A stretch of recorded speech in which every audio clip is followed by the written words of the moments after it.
Paul, thank you Yeah. so much for joining me on the podcast today. I really appreciate you taking the time.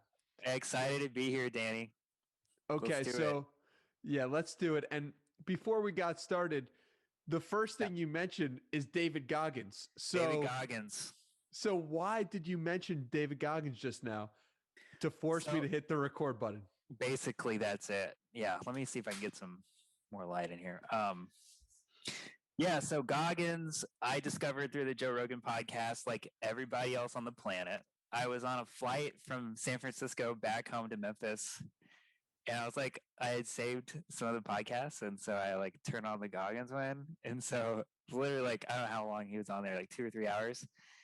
And he was talking about his journey, his Navy SEALs boot camp, like failing and pushing his body to the limits. I literally got off the plane and I had never run more than 2 miles. I got off the plane, went straight to the gym, and ran over 7 miles. Wow. Just because you had him in your ears.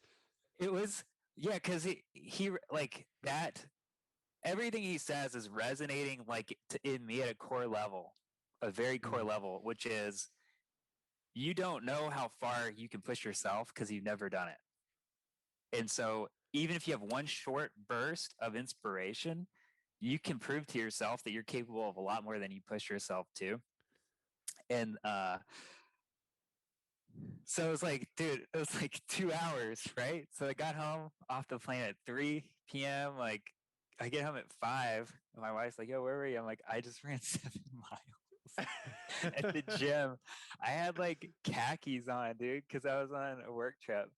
And so let's tie this back. So when I think, anytime you're in uncharted territory, you have to do things that you're not comfortable with, things that you're not good at. You have to learn a lot, and it's really uncomfortable. And I realized, founding this company, starting my first company, at the age of 33, it's totally different than the world I'm leaving, which is venture capital and startup investing. And when you look at startups, they literally almost always fail. And you're like, well, why? How come it's this hard? How come it's like a 50% failure rate at each stage? And then at the end of the day, it's like 80, 90% failure rate. And then nobody really talks about it. And then I'm like, how come all the billionaires are like psychopaths? Right? How come Warren Buffett never sees his family? How come Elon Musk has like 5 or 6 kids, like 3 companies, like divorce and all that? Like there's no time for work-life balance. And we're in a country where like it's all about money, it's about capitalism, it's about being rich, it's about starting these big things, getting on TV and stuff. And I'm like, that's not going to end well for people. So what I needed to figure out was how do you like do a company and enjoy it, have work-life balance, keep a normal schedule, treat everybody with respect and like not and do things the right way and have success. And it's actually very hard to do all those things.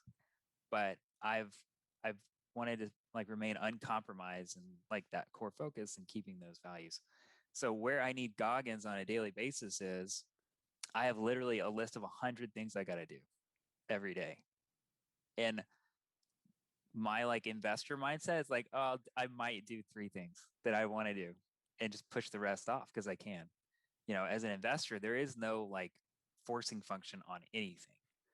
And there's no feedback loop either. You can either decide to invest or not, but it's like 5 or 10 years before there's like a real outcome. So that's a really long lag cycle, right? So now in the startup, like as a startup founder, I've got legal, I've got accounting, I've got hiring, I've got product design. Like these are things I know very little about these areas. And I'm like, I got to get up to speed quickly. How do I do it? And I have to stay motivated. I'm like working from home. I don't know if you can see this, but like it's snowing outside. There's like 8 inches of snow in Memphis. My 3-year-old and 6-year-old are in the house. My wife is here like trying to manage all this stuff. Um, she thinks I'm just having fun doing podcasts, which is true.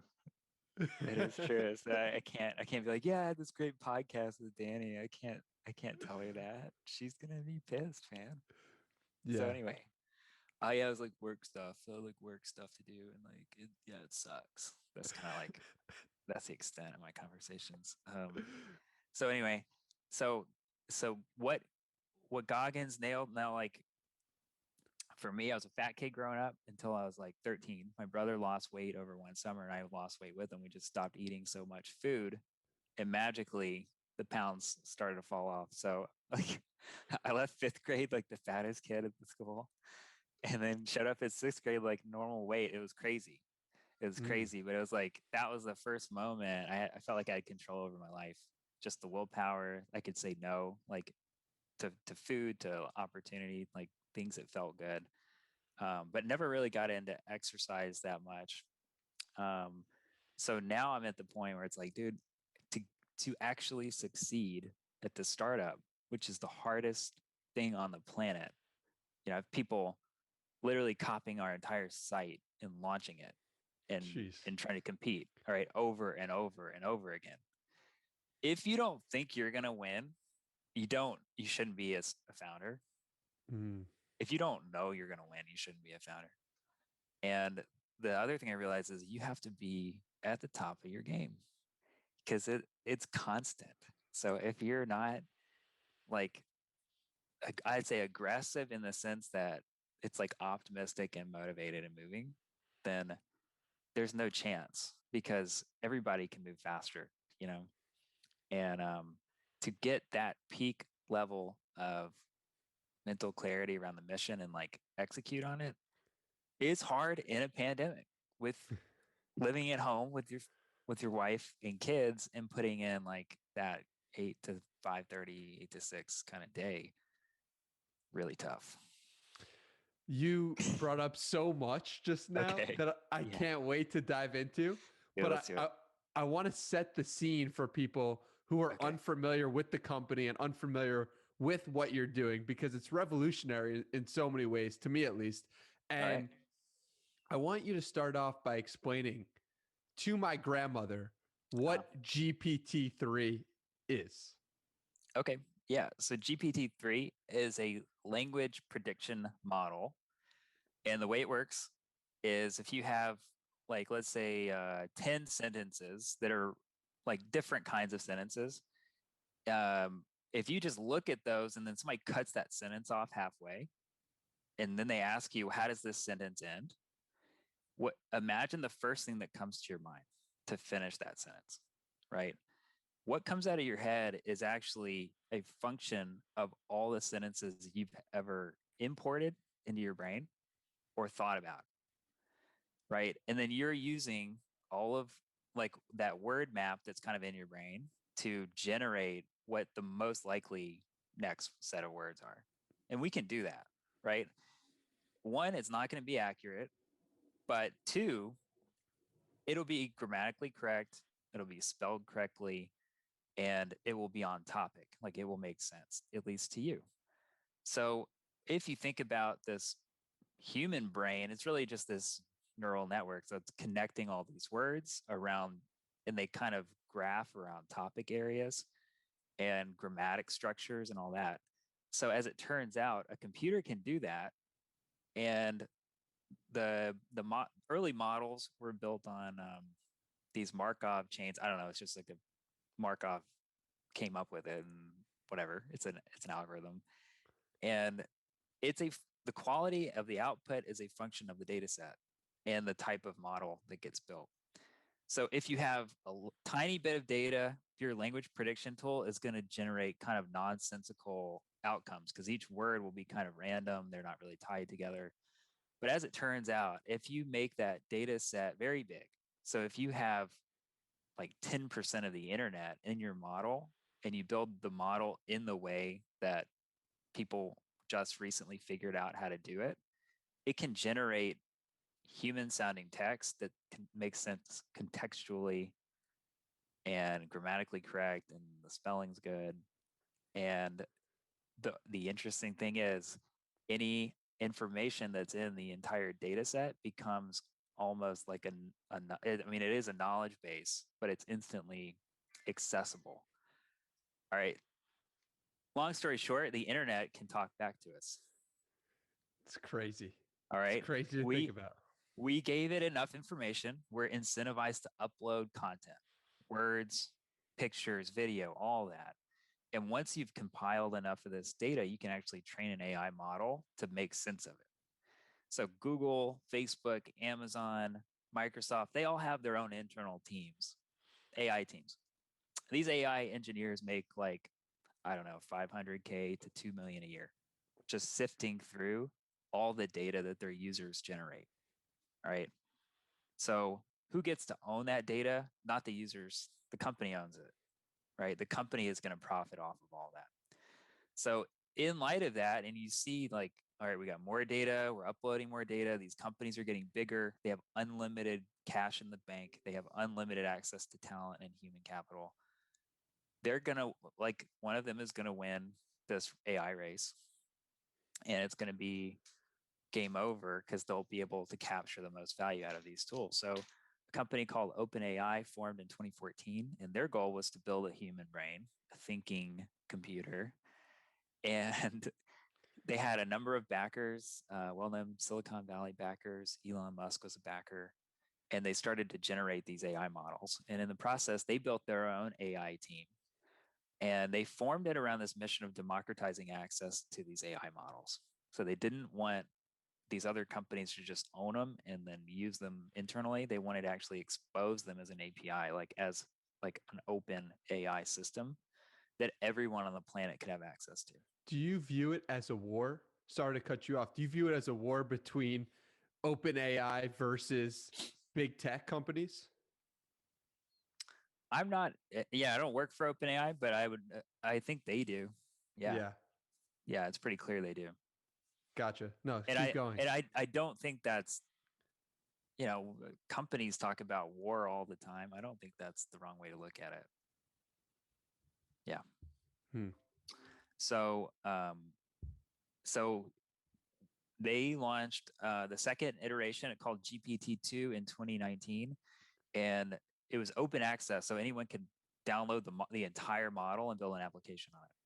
So then what happened was some people built an application where you had a little text box, you type something in and auto completes it. So one of these sites was talktotransformer.com, which I used for about 40 hours, like just pinging it over and over again. Like most of it was nonsense. 1 in 100 was insane. Like futuristic products I could never have thought of, like 0 to 1 ideas, which are like Peter Thiel's thing, right? So the thing I've been looking for was how do we enhance creativity? As an investor, I see the same startups getting built over and over and over again. Yet when you look on everybody's wall, dude, it's beige. Every wall on the planet is beige, right? Yeah. So this beige paint has infected the planet. And we only now realize it once we get on Zoom calls, Yeah. right? It's really So, true. I never noticed. dude, it infected the planet. You didn't know. So I got news for everybody. This is not the future. The future is not. It's not beige walls. Okay. So the interesting thing is when you have an AI that's trained on the entire internet, what you can do with it becomes crazy. So one of the prerequisites for creativity is what's called lateral thinking, which is bringing two different concepts together. And when you make the connection, it kind of clicks in your head and you go, wow, that's creative. Like I wouldn't have thought of that. So knowing that, I like tried to build some startup idea generators in Microsoft Excel, just like lists of random words, and then you put it together, and then like you just use like the random function to pull different ones, and then you put it all together. And I just go through there until something triggered a thought in my head, like, oh, that could be a business, that could be a business, that could be a business. It's very ugly, it's dirty, it's still fun to do. And so I did that. Like I did that. And then I also went on a website called brandbucket.com, which has logos and domain names that are for sale. So if you go and browse them, they'll actually trigger a company idea, or at least they do for me. So I flipped through 80,000 of these the past, What? like in March. Yeah. Why so many? Dude, the pandemic hit and I was like, boom, let me come up with some ideas. So I took 80,000 and that triggered about 150 different startup ideas. And I just kind of like high leveled them on paper. And then I realized like it takes 15 minutes to come up with an idea from beginning to end, which isn't much time. So then I realized that this I was like, man, GPT-2, if there's a way to make that thing work for creative inspiration, then we're talking about a whole different ball game at that point. So there's a few months later in July, they launched GPT-3. They announced it's 100 times the size of the other model, and those numbers flip. So 1 in 10 results now is like nonsense, and 8 out of 10 are good, and then 1 or 2 out of 10 are really good. And I knew instantly that this would be commercially viable for some use cases. And so my venture partner and I, we like started building out these MVPs, minimally viable products, after we got access to GPT-3. And the first thing, like you get it and you're like generate startup ideas, and then it's like oh, unlimited. And I was like, all right, humans, game change, we're in the AI era now and it's creative. Don't try to harness this creativity. Like use it to be more creative and do interesting things. So we launched a few different projects. Project 3, called taglines.ai, was just a tagline generator. We started charging money for it and people started paying. So we raised the price and they kept paying. We raised the price again and they kept paying. And then we had like 200 a month in recurring revenue, which was fantastic. This is back in like August and in the beginning of September. And I was like, all right, this is a business. I was like, marketing, copy, short form content generation. We need to build a platform around this. I was like, everybody's going to want to build a platform around this. This is an arms race to build it and like launch it and get it distributed. So my co-founder Chris finds the domain copy.ai. It's for sale. It's $5,000, or you can rent it to own it for $167 a month. And so I was like, done. We got our domain name, which is the best on the planet. And dude, you can't beat a good domain name. There's nothing you can do to beat a good name for a company. This is number one. And I tell all the founders that I know this. And I've helped them avoid catastrophe with name changes over and over again. It's just people don't know your company, right? And so you have to be top of mind, and you have to make it memorable, like as easy to understand as possible. So that was huge for us. We built this whole company in public on Twitter. It's starting back in like May, just building and launching. Every time we launch, I'd get more followers.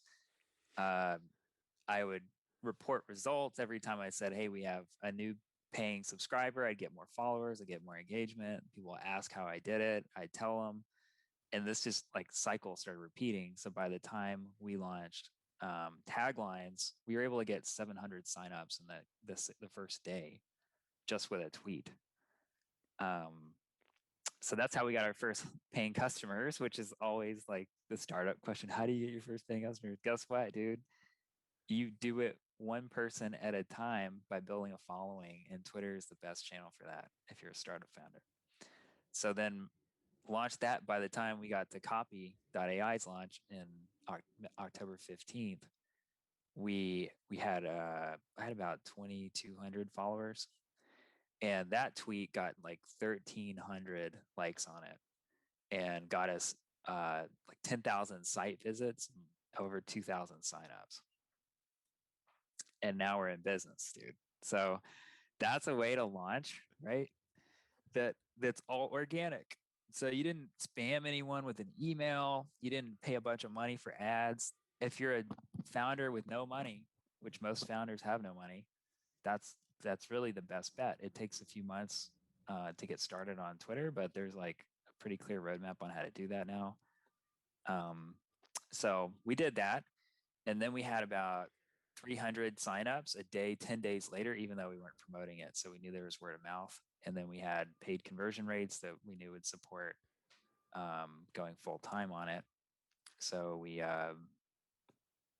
quit our jobs about two and a half to 3 weeks after we launched, which was crazy. Was that an easy decision for you?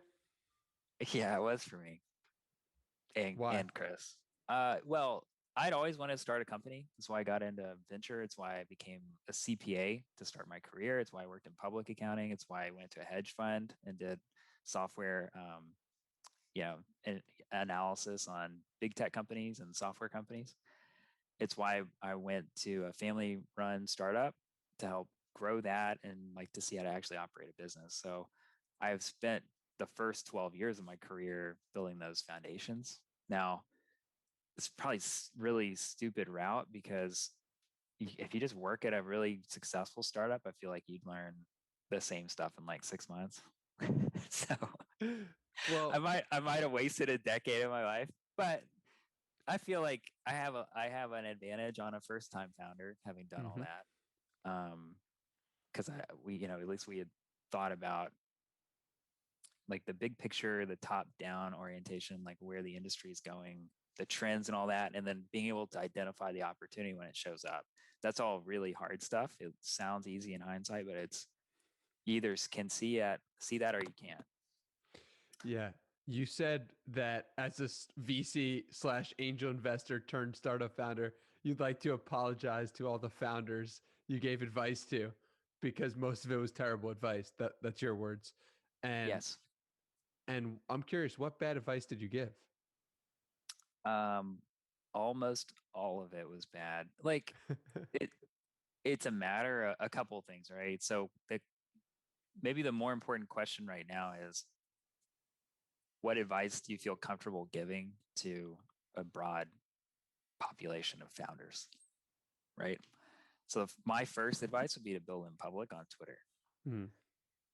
So what Twitter has is people, and in your company, people is everything. So if you have a mission, which you should, or else you're not going to succeed. I hate to break it to people because this stuff's too hard to not have a mission, right? It's just too impossible. And if you don't have a mission, you'll lose to somebody that does have a mission. And you can't fake a mission like Robinhood does. It won't work because you will be a phony and people will see it.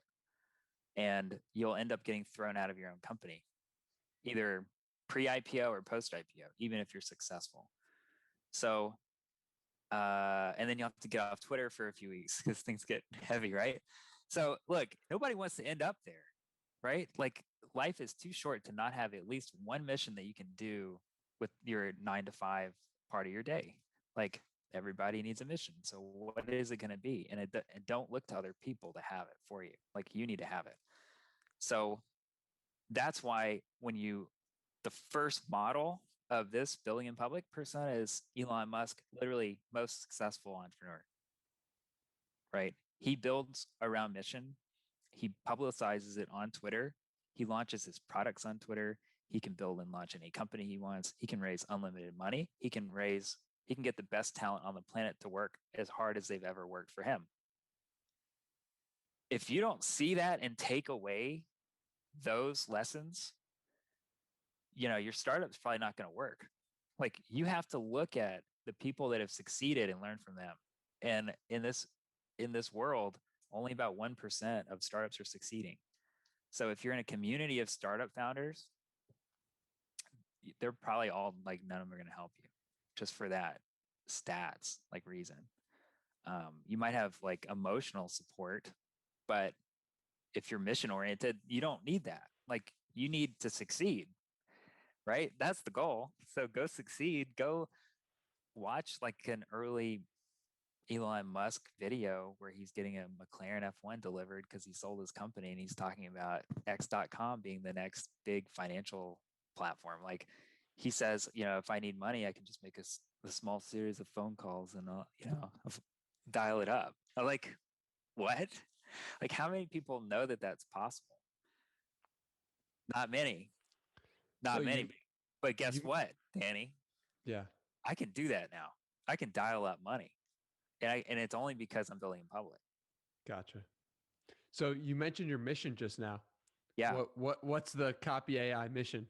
The mission is to help create 1 billion entrepreneurs in the next 10 years, which means you have to unlock creativity by like a couple orders of magnitude, and you need to help people like find their creativity and express it and make it easy for them to generate income around it. So building in public is actually a core part of that mission, because you're showing people how to do something, which is have a mission, um, recruit people who are interested in it, like either as a brand advocate, which we've got a lot of those, even though they're not customers, how to find customers, how to find resources, and it's all people. So either it could be an investor, it could be somebody you want to hire, or like a consultant. And basically to take this AI, right, we can talk to the internet. Well, that's going to have an impact on how people do things, right? We hear a lot about AI taking your job, automating your job. All right, well, what are you going to do if it takes your job? What do people talk about in the media? Start a new business. You have two options, right? Hope that there's a basic income, which is all the government, news media, tech magnates want to talk about, or you're going to start a business. That's it. You have those two options. If you're scared about it, the only one you can control is starting a business. You can't control whether you get basic income, right? Exactly. So and then you have young people, they're looking at this going, hey, I don't know that I want to go through that career ladder thing. It didn't work out so well for my parents. It didn't work out. Like, I'm seeing people on TV, like, you thought IBM was a safe, secure job. They lay off 30,000 people at a time. Like, what? I literally see endless ads for IBM's AI in every feed, my Twitter feed, my LinkedIn feed. I'm like, how much money are they spending on this ad? They don't even have a product I can buy. What is the purpose of this? You know? So I'm looking around and going, man, like a lot of these big companies, the company will be fine, but they're way overstaffed, like across lots of uh, big chunks of their organization. So that creates opportunities, but in the meantime, like, they're making enough money where they're comfortable. And this actually describes now lots and lots of smart people. And this is where Goggins comes back, Let's right? go. If you're comfortable, you're not going to be able to, yeah, you won't be able to do shit because, and I'm like, he's right. Like, I felt comfort like that. And then Mm-hmm. as an employee, I was well paid, so I was fine. I didn't have to do anything.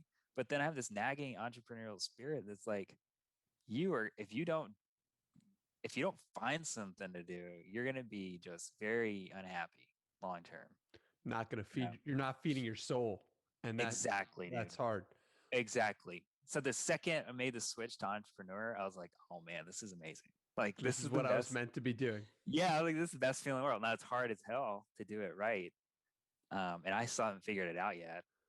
And it's like this endless learning process, but going in eyes wide open, understanding like what my limitations are as a person, it's been helpful. What do you think is more safe in 2021? And what do you think will be more safe in 2031? Uh, Owning your own business or being an employee owning your own business, man. in There's 2021 no and doubt. 2031? Yeah, there's no doubt. And why? Because a lot of people would disagree with you. Well, they're idiots. I'm going to clip Yeah, that. That's those amazing. those people are idiots. Look, dude, if you have the skills to run your own business and you're building those skills, you can take any job you want. So the downside is you take a job. if you have a job, you can't run any business, right? So I think about it like, what's lower risk? And for me, starting a company was actually lower risk than the job I had. Right. And I will tell you this. So, I can't wait till I'm 65 to retire. That's another thing. Like, both my parents had two major health problems before 65. Right. And I'm like, why? That is not something to look forward to. And that's like the Hmm. dream of the employee, is to retire. I'm like, how about we have a better dream, you know? And so now I'm like, oh man, I'm an entrepreneur, and we're going to be a remote company because we're in a pandemic. And when you hire in a pandemic, you know, and I'm not even in the same city as my co-founder, what are we gonna do? And I'm like, oh man, this Instagram lifestyle, that people both hate and secretly desire so badly, you know? I was like, the problem with the Instagram lifestyle is that most people are stuck in jobs and they can't actually make that a reality, which Hmm. is crazy. So I'm like, what would I want to do? So I would love to like head down to Miami. I would love to head to Austin during the week, right? And we can have like these employee like company get-togethers in these locations, and that's a hell of a lot more interesting than like spending money on a big headquarters office, downtown somewhere that's expensive. So like, what does the future of work look like? It's actually cooler. Hey, we're all going to go to the beach. Who's coming? Like, dude, that's what you were hoping work would be like, right? And you don't even see it in movies. Nobody even shows that in movies. We show like somebody working, you know, huge hours or whatever. It's like, no, man. Like, we're in a different era now, and we're gonna prioritize relationships again coming out of the pandemic. People need that social interaction, but at the same time, you can actually do a lot. Some things are a lot cooler than you thought you could. And all right, so that didn't really. I don't know where we were, but It's all good. I We're don't know having where we fun with were, it. but You yeah. mentioned in there new hires, Uh-huh. and I saw you were building in public, and that includes hiring in public. So, how do you Right. think about hiring new people? The best entrepreneurs ever always said, hire good people when you find them, not when you need them. Mm. So I I'm that's a piece of what we're doing. And hiring in public, that's one of the advantages you've got. So we don't necessarily, first of all, when you're a company nobody's heard of, it's hard to get anyone to fill out your job application, right? So driving a top of funnel with applicants is actually very difficult. So we're competing against all these amazing Silicon Valley startups. Dude, good luck. Good luck. Good luck doing it. Like, how am I going to go get talent out of those companies? Like, I can't even, like, there's no pitch for them, you know? So what you have to do is, if you're very public about your mission and like your values and you're living that openly, then people will start following along. So I've got like 13,100 people. I don't know all these people, but they're mostly startup founders, startup employees, and You're marketers. talking about followers, right? 13, Followers, yeah. 13,100 followers on Twitter. All right. Yeah, and that's like up over 10,000 in the 4 months since I launched. So people are at least interested in the journey. Hmm. And I get a lot of interest like inbound via DMs or like through our website, um, that the that if this is resonating with you, like, the good people will reach out. They will want to be a part of the mission. And this mission is kind of crazy because we're kind of in uncharted territory. I think we're thinking that these particular AI tools are going to expand and create never before imagined apps, and that the timeline for all this is like between now and the next 18 months. So How it's crazy is this going to get? it'll get crazy. Yeah, Like, I it'll think get we're crazy. talking right now, but like, and and being serious, but like, what does that mean? What does the future look like? What does 2025 look like from an AI perspective? I would hope that by 2025, the AI, I mean, it's not, the AI should help you prioritize the things you actually care about in your life, and it should help you make those a reality, whatever it is. Could be personal, could be business, could be hobbies, whatever. If you want to create something, the AI is going to make it very easy for you to create that thing. So in some cases, it will be like an enabling tool. I don't know if you've used Descript, which is a podcast platform for editing. That's magic, right? I don't know if they use AI, but it's indistinguishable from magic, right? You see the transcript, you change the words, and it puts the words in your own voice back into the podcast.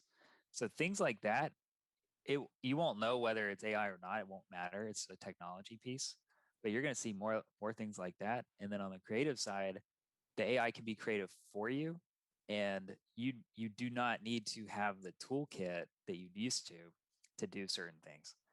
So that's the crazy thing. So like in you watch The Matrix. Yes. All right. Yeah, she's like, hey, put the how to fly a helicopter cassette thing in and like download the program that helped me fly the helicopter, right? Mm. What happened? Well, now the helicopter just fly itself, right? She didn't need to do that. So the innovation is like the least path of resistance. It's actually easier to get electronics and computers to do things rather than implant them into your brain and stuff.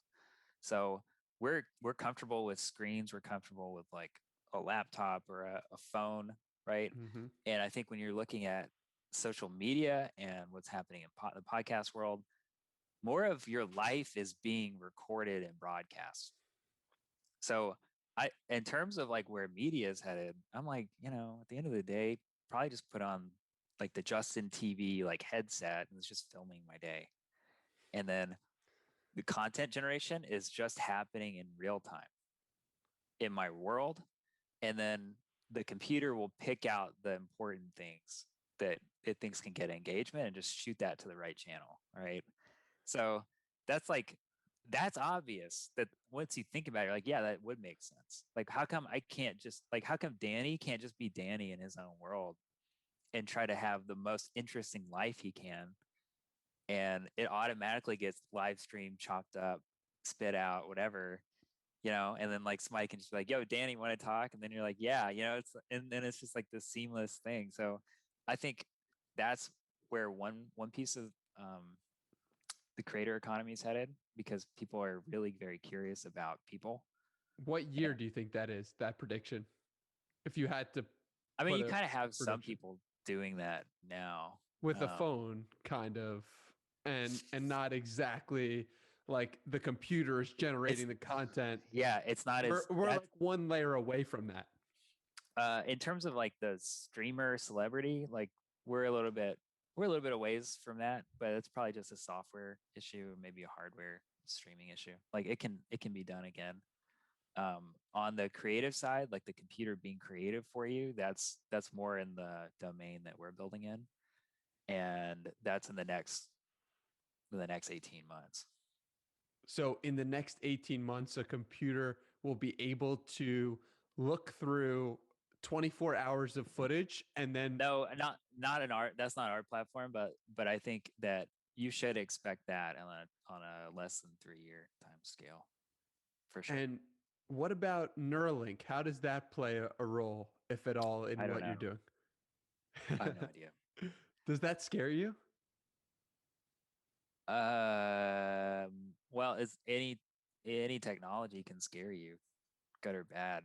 Right. Does GPT-3 For, scare you? no, No. no. I mean, no, because here's how it works. Humans write stuff and put it online, right? Yeah. So you have one level of human writing. The second level is humans at OpenAI decided what text would be in the data set. Mm. Does that make sense? So then, all right, so the AI itself is just this model that takes all this text and puts weightings around each word. That's it. It's like Google, basically. It just configured itself. All right. Right. So it's this self-configuring model. I hope that's how it works. I don't know how it works. And then we, as an application, we design to build a tool. We design a set of instructions that gives the model a set of examples that we want it to follow to generate this output. Right. Mm-hmm. So that's the third level of human inputs. Then our user describes the input that they want this set of outputs for.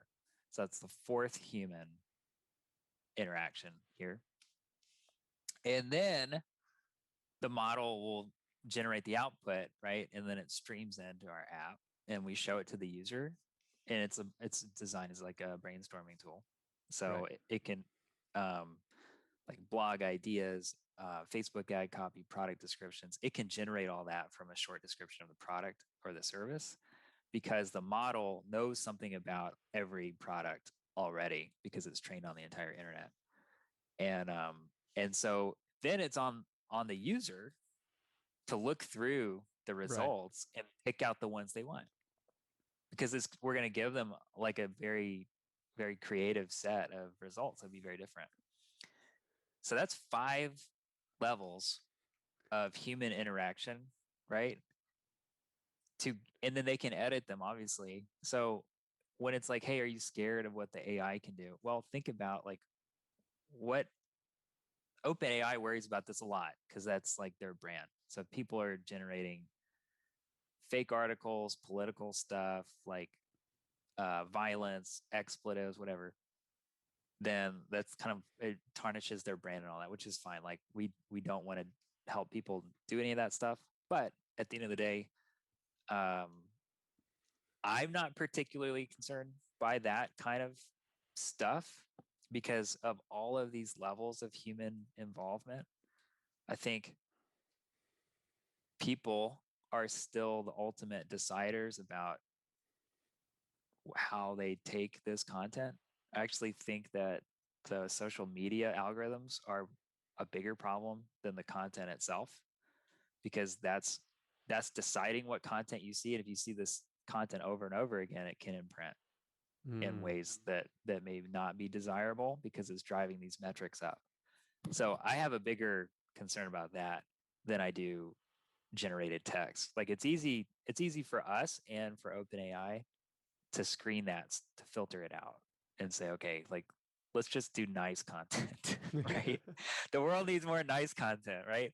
Why are you generating all this other stuff? Now on the flip side, if you look at the most popular movies, they're violent as hell, dude. Like Right. you have insanely violent stuff. We are not allowed to generate any, like you couldn't even generate a script for that in this tool. So Mm-hmm.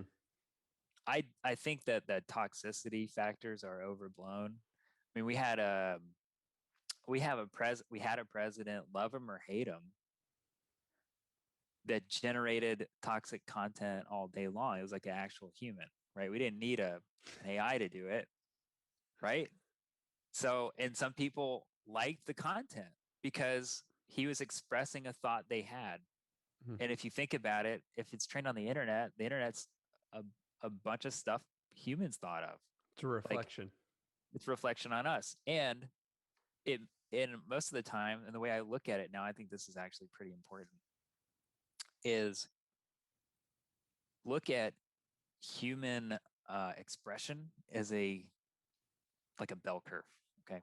Mm-hmm. So you've got like common ways people think and talk is at the top of the curve in the middle. This is like how, like where we all mirror each other. This is like where modern society is.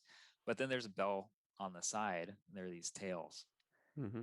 In these tails, you find people that are pushed out of the middle and they kind of become extremists. They have like viewpoints that are very different. But what you have to understand is that humans are designed onto that curve. So Mm-hmm. I have 2 brothers. Dude, we're at very different parts, the 3 of us, very different parts of that curve. Mm. All right. So if one of my brothers does something, let's say he goes to jail or he's on TV for something that I don't like, I wouldn't have done. Right. People are like, oh, well, that's the whole family, it's just trash. And you're like, no, dude, like everybody's got a family member, right? So you see the skew, you see the distribution. Humans work the same way. So, Danny, you will have ideas that come into your mind, right? That are bad, like you don't want to express them. So it's like, yo, dude, I hope I don't say that for real, right? Yeah. Which is why drunk people are assholes because they say Right. it, right? Because their filters down. But that's in your head. Right. And so let's go back to Goggins, right? Goggins is saying I love it. the biggest trash talker on the planet is you Yes. on yourself. And the reason I want to bring this up, the reason why we love Goggins so much is because we know that's us too. Yes. We know we are Yeah. capable of that if Yeah. we went to that extreme. And that's why we relate to it. Yeah. I don't care about Goggins. And he doesn't care if I care about him. Right. Right. Because it's about like who does Danny think he is? What does Danny think he's capable of? And once you start asking yourself like that introspection, it's good. I haven't done psychedelic drugs, but people tell me this is like what happens. It breaks down your ego, and you can see like how you're acting, who you think you are versus who you portray in real life. Self-awareness. Right? Self-awareness. Meditation does the same thing. Yeah, but it's the multiple personalities.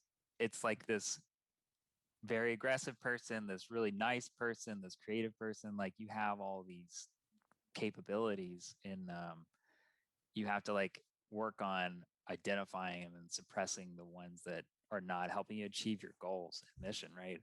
Yeah. And like the part of you that's lazy, like that everybody's got that lazy part of them, right? And then you're like, you have to push them away. You got to push that lazy person out. I think this is such an important point because we constantly are we are someone in some moment, and some people view us as some type of person, but that is only their perspective in that moment. And another person might know you as a different type of person. Like your children might look at you a certain way, or your coworker might look at you a different way, and might not even know that you express thoughts that way or express yourself that way. And what's really interesting is that we sometimes don't even know who we truly are. And if we view ourselves in a certain way, we are then asking ourselves, are we this person or are we someone else? So have you found that to be the case also, or am I just going on a crazy rant? No, I mean, you're capable of, I think, being whatever mix and match of personality traits you want to be. And that's exciting, right? It is exciting. Now, the part of your mind that gets you all fragmented is like when you're overly concerned about what other people think, because you're still guessing at the end of the day. Like nobody thinks about you the way you think they do. There's just, they don't. Yes. And you hear people like, oh, you're so funny or clever or whatever. Well, first of all, they don't say that, but you think you are, right? Yeah, they're like, oh, you're so serious. I hear this a lot. I'm like, I'm serious? Like, not in my head. They're like, well, I'm like, whatever. I'm like, man, this is tough. But I also feel like I give people different personalities, like depending on what the situation is too. I'm not the same person to everybody. When that can become a problem when you're building a company, because some people you're just naturally like open and friendly with, and then other people it's like just not clicking, right? And then it's like, well, I don't even like this person, and they probably don't like me either. And I'm like, wow, I wonder how much this impacts company culture, like when people talk about it. And we can't even talk about, like, it's hard for people to even talk about company culture because you have to try to describe it, and it's not something that's easy to describe. Because you're talking about relationships with so many different types of people, and the culture is the combination of all those different relationships. It's impossible to say company culture is X or Y. It's an ephemeral in a way, and like changing constantly. Yeah, so we'll see how that goes. I have like some high level, it's just intuition about how it works, which is, am I excited to work with these people? Right. Because I'm the founder. So and I'm the CEO. So if I'm not, I'm probably just not going to do a good job. Simple yes or no, Right. 0 or 1. Is that Yeah. how you I don't approach it? know. Now, I mean, certain roles, like I don't need that personal relationship, Hmm. I need, and actually probably most roles you don't. So that, especially in remote work companies, they rely heavily on documentation and like writing skills. You, that cultural element may be that you build your culture around those attributes instead, and it has nothing to do with whether you like the person or not. They're just capable, they do their job, and they're still on the same mission, but they just approach it differently. So culture has a lot of these different facets that you got to deal with and figure out. Mm. It's Kind a of challenge. Yeah. switching gears here. I want to talk about you're starting a fit in public journey. Also, you love build in public so much. You're Dude, doing fit in public. that was just a tweet, man. I don't know. I tweeted out and I like regretted it, but I got way too many comments What do you instantly. regret about it? I probably need like somebody to set this thing up. So maybe we can talk through this. So the thing about Goggins, right? Goggins has this personal accountability mirror, right? He posts it in there and it's him and he's looking at it. Well, a lot of Yep. people don't have they have not hit the place that Goggins hit in his own Hmm. journey. Yep. And so I don't really want to take all these people to rock bottom, you know? You know what I mean? Listen, boys, we're gonna go to rock bottom Yeah, here. we're all going to rock bottom together. Like, oh man, and then like my startup founder brain's like, oh dude, rock bottom as a service, right? Like, actually, let me tweet this out Go because now, tweet it. because we got a tweet now. Tweet it. And I tweet in public on podcasts too. So here we go. So what is the You're a tweet? character, bro. You're an absolute character. We're Oh seeing man. a live tweet from Paul right here. Yeah. Live tweet. Do I need He's to share not. my screen? No, you don't have to. You can if you want to. It's disabled. Screen sharing is disabled. Oh, okay.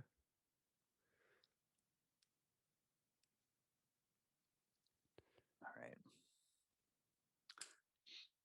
So this idea of hitting rock bottom. I mean, Is that's this like how? Fight Club, wasn't it?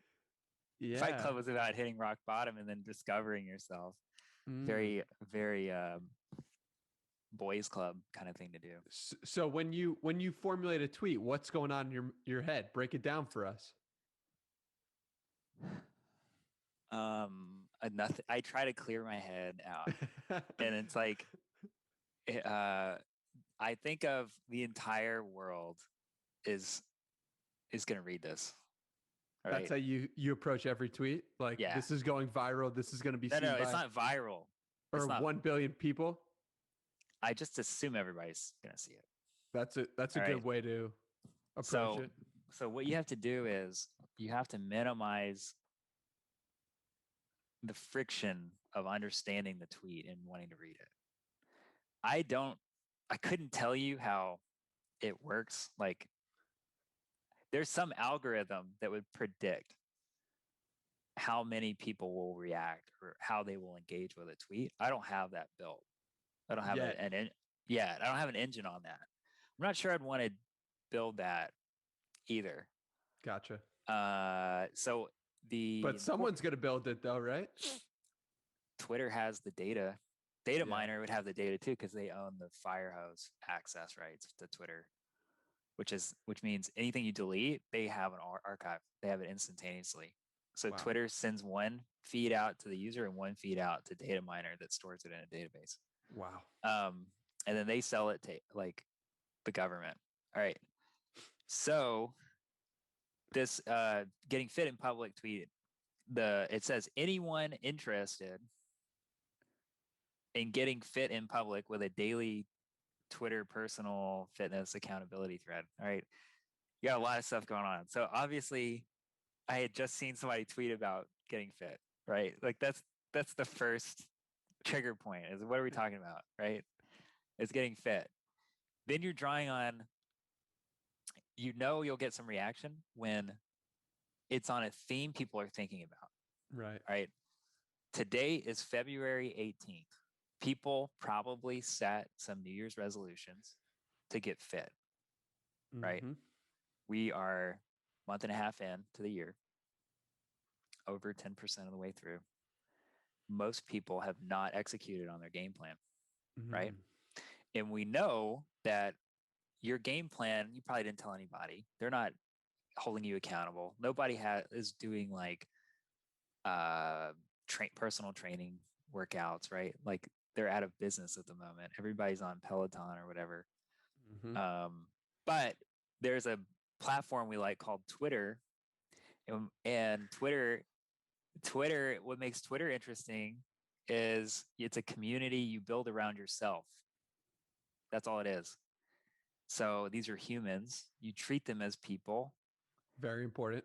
Very important to remember. If you would not tell someone, if you would not speak to someone with the words in your tweet, nobody will read it or care about you at all. Agreed. All right. It's very simple. And you give the advice out, and then you have all these companies like posting, look at this blog post, and then a billion hashtags. I'm like, nobody even talks like that, you know? Chris Messina, who's in startup Twitter, invented the hashtag. He doesn't use them. There you go. Right? Like nobody uses them. Marketing Twitter uses it, but that works for their community. Take us to this tweet. So this we're tweeting about rock bottom. Let's go. You said you're going to do it live. You got to do it live now. Okay. Yeah, let's do it. You have to enable screen sharing because I want you to see it. I want your help here. Okay. Yeah. I'm like all participants. Most of it is. We good? Yeah, we're good.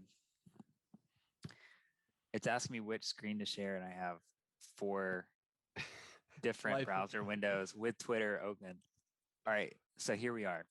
So for those who are listening, you will have to check out YouTube to find the live screen share tweet. Okay.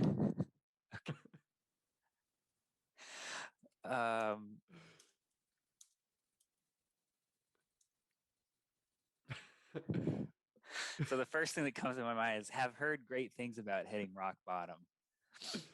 Okay. How it's helped people overcome obstacles in their lives. Mm-hmm. Right? Okay. So then the question is, well, what's this tweet about? So there are a couple of things that you can do with tweets. You can ask people, like there are a number of ways that this could go. You could ask people to reply with how they hit rock bottom and what it did for them in their life. It's not a bad idea. You could, so you could do that, and then you could be like, yo, anything you'd recommend, on top of that, right? So that would be one. Another one would be like asking for resources, like, hey, is there a good post on how to do this? But that might be specific to however they hit rock bottom. You could also share 3 times you hit rock bottom or 5 times you hit rock bottom in a thread. Real go crazy in a thread. So these are my rock bottom moments, but I don't know if you want to be that vulnerable here today on Twitter. The more, look, it's not vulnerability. Like I hear that a lot when people post stuff, but people want to hear that. That's all. It's just the real. It's just the realness. So that actually it builds your brand. It builds your voice. It builds that authenticity. So why don't we just take this off and write like about a story that you hit rock bottom in one tweet? I haven't. That's the only problem. No, but you were 13 years old and you were forced to starve yourself. And dude, I did not starve myself. I cut out my 3 p.m. McDonald's snack dude, and started eating 2,000 calories a day. All right. Like Okay. I finally felt what it was like to be hungry at like 4:30 p.m. All right. Like Gotcha. I thought this there is was way more starving going on. no, Gotcha. not when you're really overweight like I was. So no, that wasn't it. So something like this, dude. I mean, the request for startup idea that's usually stupid, right? Hmm. Now the problem with this is I'm a privileged white guy, so Mm. I've never really had to overcome really any obstacles in my life. That takes a level of humility and self-awareness to say. I'm only a privileged white guy because my dad moved to the US and invested in education for his kids. Like Right. without that, so I'm first generation American and trying to take advantage of the opportunities here. But dude, I'm so privileged. I got the freaking vaccine this week. That's how privileged I am. Nothing wrong with that. I mean, you I got know the it was vaccine. available. I Yeah. was I was You shouldn't allowed feel to get it. ashamed for that also. I Like, don't. I good. feel privileged. But I feel like in a way like I feel grateful of my, my life. right. That's great. That's All right. incredible. Now, let me take this up a notch. There are a lot of rich white people of privilege. There are a lot of privileged people that aren't rich. There are a lot of privileged people that aren't white. What upsets me is when privileged people don't take full advantage of their privilege to do awesome Mm. shit. All Yeah, right. that makes sense. It pisses me off because I'm But like, you have unlimited resources. You can literally do anything. Yet you're okay just putting in the bare minimum. I'm mm. like, maybe that's the biggest obstacle in your life you face is comfort. And then now we get back to Goggins, It all circles back to right? Goggins always. So back to the tweet. Yeah. Have heard great things about hitting rock bottom, how it's helped people overcome obstacles in their lives. I'm just a white guy of privilege looking, I don't know, just looking for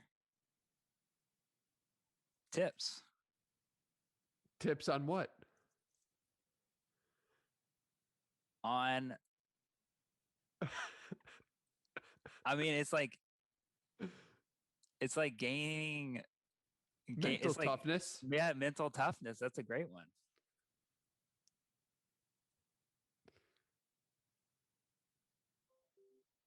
Okay, you gonna send tweet? I mean, I mean, I don't know. What do you think this is going to do?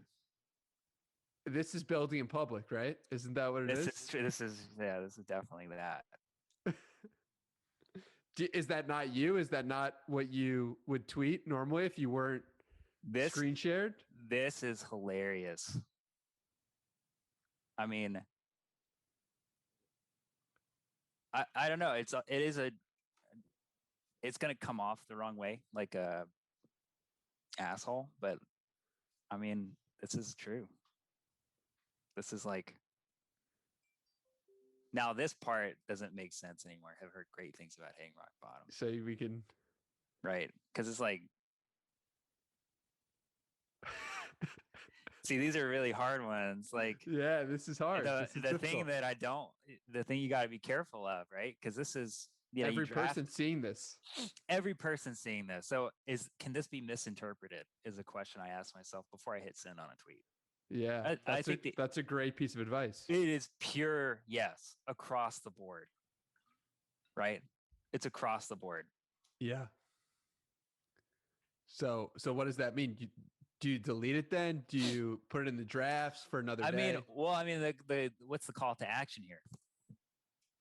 Every tweet of yours has a call to action. What's the point of the tweet? Yeah. I don't know. Well, I don't know either. See, so you can't send without a call to action. There you go. So the thing about hitting rock bottom, this is very emotional for people, right? Mm-hmm. So when I'll stop sharing real quick. So when you hit rock bottom, like I was 13, right? I had a crush on a girl and she did not like me. Hopefully she's not watching. No, she's not watching. I don't even know. She doesn't even know that I had a crush on her. And it doesn't matter, right? Because I don't have a crush on her anymore. Um, I just hitting rock. All right, in hindsight, this is funny. Hitting rock bottom was thinking, at least I'm not the fattest kid in my grade.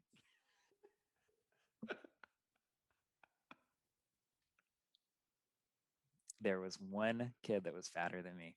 Oh my God. That was probably rock bottom. Thinking that thought was rock bottom, or the reflection of your entire experience on Earth. Like, did you believe that was rock bottom at 13, or are you saying today, looking back, that was rock bottom?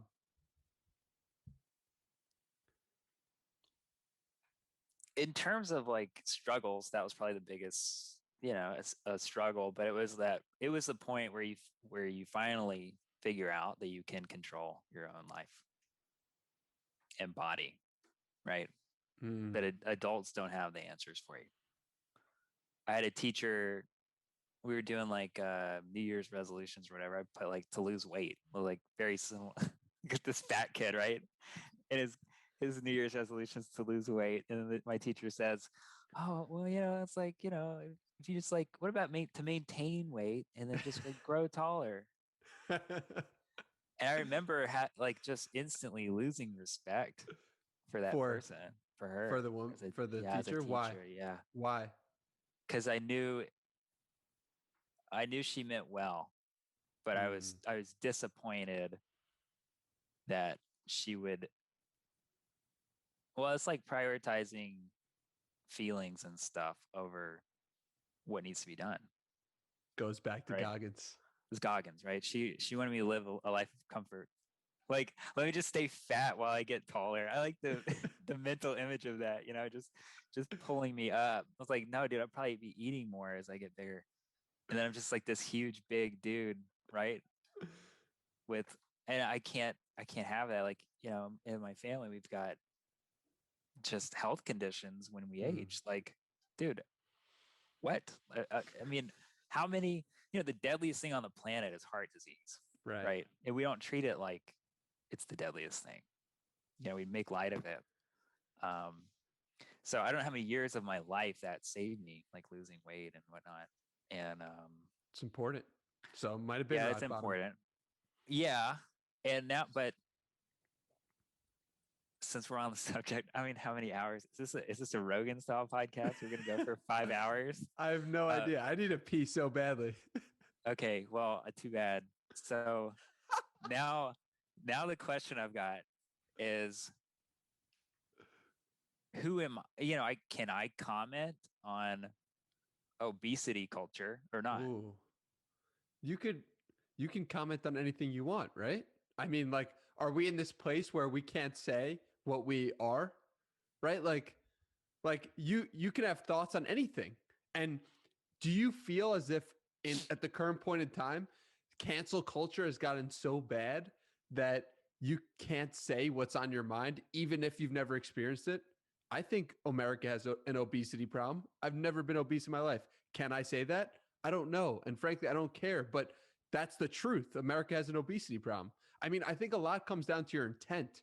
What do you mean by your statement? Are you trying to put people down, or are you just trying to state what is actually true or false? Yeah, I'm with you. I mean, it's just All the right, truth. but we also have this society, So, and one of my principles on Twitter is to be wholesome and like positive and funny, and not try to trigger people because they get enough of that from everybody else. I totally agree with that as well. So the thing that is really important to me was this mental fog that will wash over you when you're overweight, and it's like you start dealing with your emotions. You have stress eating, you binge eat, you find comfort in food, and it allows you to put off dealing with your reality and actually doing these uncomfortable things. Back to Goggins. So look, it's a Is this something you struggled with for a long time? I still struggle with it. Who wouldn't want to eat more dessert? Like, Gotcha. I could eat it all day long. Yeah. Wow. There's like no mental cutoff for food. I could eat anything. Yeah. That's incredible. No, Yeah. no. I'm just like, the way you framed it was that at 13 years old, you hit rock bottom and I had this problem and I overcame it, is how I Right. thought. Right. And I'm now thinking about it with the Goggins goggles is at 13, I was just doing whatever anyone else, like whatever that imprint was from other people. Right. You know, if my parents were feeding me, or my brothers were going to go eat something, or at school, I was going to get, 3 slices of pizza for lunch. Like that was it. You know, I had not had time to figure out who I was and to figure out like how to actually take control over my own body. Like that was the best thing that happened to me. And you did eventually. Yeah. And it was willpower. It's basically, how do you do it? It's the art of saying no to yourself over and over and over again. And it's a daily thing. It's freaking daily. Yeah. Now that can also be applied to other people. Like, how do you tell other people no? So I build in public on Twitter. I get 1 million DMs. I get 1 million emails from people. They're almost always no. Now I said yes to you. I was going to say, right? what happened there? All right, let's review this. Let me see here. Because you say no to everyone, but you said yes to this conversation. What did you say? Hey, you had first of all, you got a ton of followers, right? And you have a podcast. So what I'm going to do, well, for everybody, I'm still going to look, let me take a look at the feed here. Are you getting any engagement on your tweets? So if you get engagement on your tweets, it's likely that you're saying things that people care about, that you have an audience, that you know how to communicate with a lot of people at scale, that you're able to hit on topics people care about and that they're interested in. So you'll find marketers with 100,000 followers, they get 1 like on a tweet, they've bought the audience. It's not hard to see it. So I'm always looking for engagement, and it could be someone with 1,000 followers, or it could be 15K. So then you said, hey, I had your buddy Neville on the podcast. Neville's awesome. So like, if he's doing your show, I'm probably doing it. Discuss your background, why you created the company, and how. Okay, yeah, I'm always open to that. So that your cold email work, or the cold DM work. Simple, right? Yeah, I mean, I get some people like they just started a podcast, and I'm like, how many? Can I ask how many viewers? And it's like 13. Like, would you like to come on an hour-long podcast? I'm like, I just don't have time. I can't prioritize that. So, right, makes sense. I try to do a lot of these podcasts. I try to like figure out how to communicate with people and talk about what we're doing, how we're trying, how I'm thinking about entrepreneurship and startup culture, what I think about the obesity epidemic, which is crazy because now I went to Target in Memphis. You walk in, all the mannequins are literally morbidly obese. And I'm like, I don't see how you come back from this. And in my city, we have like the highest rate of heart condition, like heart disease, heart attacks, death, awful nutrition, lack of exercise at every single level. And we have insane levels of depression that's linked to it. And no surprise, we have income problems, because you can't motivate yourself when you're not eating the right food, you're not getting enough sleep, because now if you can't generate an income, you have to work multiple low-paying jobs. You sacrifice sleep, you sacrifice your family. It's high stress. There's no way out. You're literally trapped. It's a never-ending cycle. It's a never-ending cycle. You don't have time to prepare food. There's no nutrition, even in the school system. We have 100,000 kids in Memphis that eat 3 meals a day at school. all 3 meals, because they won't get food if they go home. Wow. Breakfast, lunch, and dinner. And when you look at the food quality, it's awful. They literally get free food from the government to feed these kids. It's all processed food, and it's like it costs them 5 cents. And they are unwilling to really integrate like nutritious food into the system. And I'm like, you have 100,000 kids now, they're totally dependent on the government for nutrition, which is feeding their mind, in addition to instruction in school. It's like, I tell people, if you want to fix your life, start with your body first. Start with what's going on physically. 100%. Because once you get that feedback loop going, then it becomes, what's next? What can I do next? Can I start a business? Can I figure myself out spiritually? So it's a never ending cycle once you start getting that fitness, once you start getting that body in check. Is that also true from your perspective? Yeah. The good news is you just watch a 6-minute David Goggins video, like make it through 2 minutes of it. And then you got the weights right next to you, and you'll just start pumping it. Like it's endless, because he'll start attacking your own mind and like that, all those walls and barriers you put up. And then you can start talking and thinking more clearly about your own things you want to do in your life. We started this podcast with Goggins. We ended it with Goggins. Is he coming? Goggins on? in the middle. Is he here? Is he here? When I booked David Goggins for the show, you will be the first person to know about it. I can guarantee you that. Bring me on. Bring me on, dude. Yeah. Paul, where can people find more from you? I'm on Twitter at Paul Yacoubian, Yacoubian. And I tweet about building this company. I tweet questions I have. My goal is to help people see this roadmap on how to get from where they are today. They may be employees, helping them get their side projects started and launched, build an audience, an organic audience that's not going to cost them a lot of money, learn from other people that are going down the path, this entrepreneurship path they're going down, and then help them turn that into real companies. Like, I'm an investor. I want to invest in these companies that are going to be built in public, and there aren't enough. There are literally not enough people. And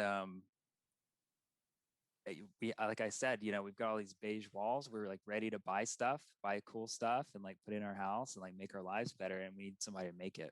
Let's paint those walls, baby. Yeah. Thank you for your time. All right. Thanks, bud. Thanks, Danny.